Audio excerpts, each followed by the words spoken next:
Have you ever been in a place where you felt empty, where what you had in your hands was simply not enough?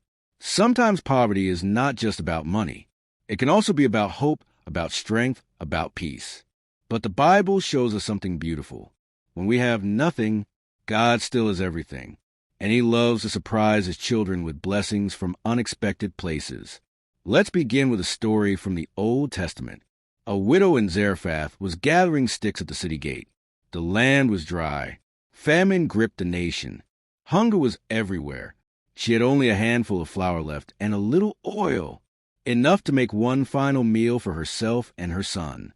After that, she expected death. Then Elijah, the prophet of God, approached her, and with boldness he said, "Do not be afraid. First, make a little cake for me. Then make some for you and your son. For the Lord says, the jar of flour will not be used up, and the jug of oil will not run dry, until rain returns to the land." Can you feel her heart at that moment? She had so little left. But somehow, perhaps through faith, perhaps through desperation, she obeyed, and the miracle happened. The jar never ran out. The oil never went dry.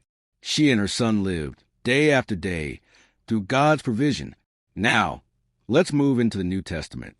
Thousands followed Jesus into countryside. They listened for hours. But soon, hunger grew. The disciples panicked. "Lord, send them away. We can't feed this crowd." But a young boy stepped forward. In his hands, just 5 loaves and 2 small fish. Not enough for thousands. Barely enough for himself. But when placed in the hands of Jesus, little became more than enough. Jesus blessed the bread. He broke it. And suddenly, the impossible happened. 5,000 people ate. And there were leftovers, 12 baskets full. These are not just old stories. They are reminders that God takes what seems small, what seems broken, what seems finished, and He multiplies it beyond what we could ever imagine. But the Bible does not stop there. Think about the Israelites in the wilderness. They had no farms, no stores, no bakeries. They wandered in the desert for 40 years. And every morning, when they opened their eyes, manna covered the ground like dew. God provided bread from heaven, daily bread, fresh and enough. They didn't earn it. They couldn't store it.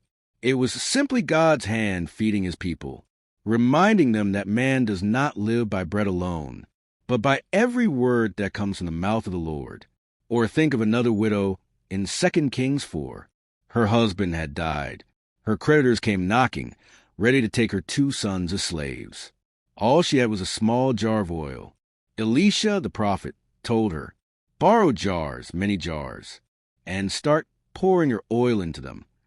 It must have sounded foolish, but she obeyed, and as she poured, the oil kept flowing. Jar after jar was filled until every vessel was full. When she finally ran out of jars, the oil stopped. She sold the oil, paid her debts, and had enough to live on. Again, we see the same truth. God delights in turning not enough into more than enough. And then there is Paul, writing from a prison cell. He had no freedom, no comfort, no wealth. But listen to his words in Philippians 4, verses 12 to 13. "I know what it is to be in need, and I know what it is to have plenty. I have learned the secret of being content in any and every situation, whether well-fed or hungry, whether living in plenty or in want. I can do all things through Christ who strengthens me." Paul's testimony reminds us that God's provision is not always just about bread, oil, or money. Sometimes His greatest gift in poverty is peace. Sometimes it is contentment. Sometimes it is strength to keep moving forward when everything in you feels like giving up. So what does this mean for us today? It means that poverty is never the end of the story when God is in the picture. It means that your empty jar is not empty in His eyes. It means that what you think is too small may be the very thing He uses to bless multitudes.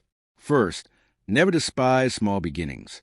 That little in your hand may be the seed of God's miracle. Second, trust that God sees you. He has not forgotten. If He could notice a starving widow, if He could use a small boy's lunch, if He could feed a nation with manna, then surely He sees you too. Third, obedience opens the door. The widow obeyed Elijah. The boy gave up his food. The woman filled her borrowed jars.